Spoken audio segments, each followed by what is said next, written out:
આપણે જઈ રહ્યા છીએ અને મારા વ્લોગ સાથે કન્ટિન્યુ રહેજો સોમનાથના મંદિરે. હું તમને ત્યાં કેટલા બધા કાચબા હશે, મને કાચબાથી બીક લાગે છે તો પણ હું કાચબાને રમાડીશ. પછી ત્યાં એક હનુમાનનું પણ મંદિર છે અને એ બે મંદિર 200 વર્ષ જૂના છે.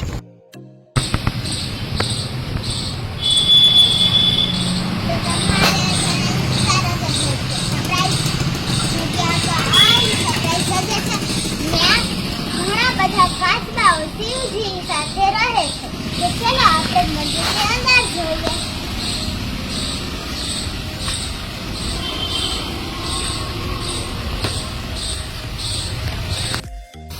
તો આ મંદિર છે અને ત્યાં પૂજા સમયે બધા જ કાચબાઓ ભેગા થઈને શિવજીની પ્રદક્ષિણા કરે છે. તો ચલો હવે આપણે જોઈએ કે કેવું મંદિર છે. આ મંદિરનું નામ છે સોમનાથ મહાદેવ. હવે આપણે સોમનાથ મહાદેવ મંદિર આવી ગયા છે. અહીંયા આરતી સમયે ઘણા બધા કાચબાઓ શિવજીની પ્રદક્ષિણા કરે. તો તમે જોઈ શકો છો અહીંયા એક પીપળાનું ઝાડ પણ છે. સોમનાથ મહાદેવના મંદિરની એક્ઝેક્ટ સામે આ વૃક્ષ છે. તમે જોઈ શકો છો ખૂબ જ વિશાળ વૃક્ષ છે અને અહીંયા કાચબાઓને રાખ્યા છે. ચોમાસાની ઋતુ છે એટલે કાચબાઓને અહીંયા રાખ્યા છે જેથી કાચબાઓને કઈ નુકસાન ન થાય અને કાચબાનો ખોરાક પણ એને આપી દેવામાં આવે છે. કાચબો શિવજીની પ્રદક્ષિણા કરે છે અને આજે કેટલા વર્ષ પછી આ મંદિર કેટલા વર્ષ જૂનું 200 વર્ષ જૂનું આ મંદિર છે. અહીંયા જેટલા પણ લોકો ઈચ્છા માંગે છે એ બધી ઈચ્છાઓ પૂરી થાય છે. જોઈ શકો છો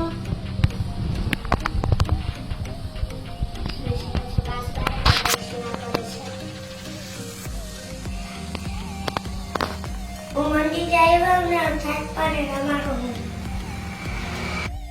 આ શિવજીનું મંદિર 200 વર્ષ જૂનું છે અને એની સાથે હનુમાનનું મંદિર પણ 200 વર્ષ જૂનું છે અને મંદિરની સામે પીપળાનું વૃક્ષ છે અને આ મંદિરમાં આપણે જે પણ ઈચ્છા માંગીએ છીએ એ પૂર્ણ થાય છે. તો તમે જોઈ શકો છો કાચબો અહીંયા શિવજીની પ્રદક્ષિણા કરે છે અને રમે છે. જોઈ શકો છો તમે કેવો ક્યુટ કાચબો છે. તમે જોઈ શકો છો ગાઈસ કેટલો સુંદર કાચબો છે. મને બીક પણ લાગે છે તો કરવું અને રમાડવું. મારી ઈચ્છા તો પૂરી થશે તો મારે થોડોક મારો ડર તો ઘટાડવો જ પડે. તમે જોઈ શકો છો પહેલી વખત કાચબાને હાથમાં લઈને રમાડી રહી છું. બહુ બીક લાગે છે, વજન પણ છે પણ તો પણ મને બહુ મજા આવે છે કાચબાને.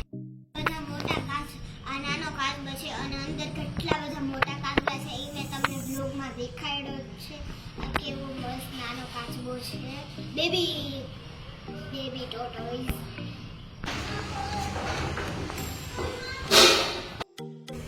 તો ગાઈસ હવે હું કાચબાની જગ્યાએ મૂકવા જાઉં છું.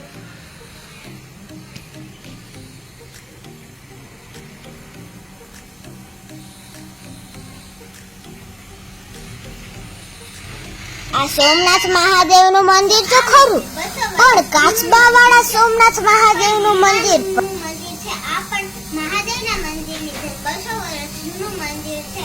તો અત્યારે તમે જ્યારે પણ રાજકોટ આવો ત્યારે અહીંયા આવવાનું ભૂલતા નહીં અને અહીંયા દર્શન કરજો અને અહીંયા જે ઈચ્છા માંગે છે એની ઈચ્છા પૂરી થાય છે.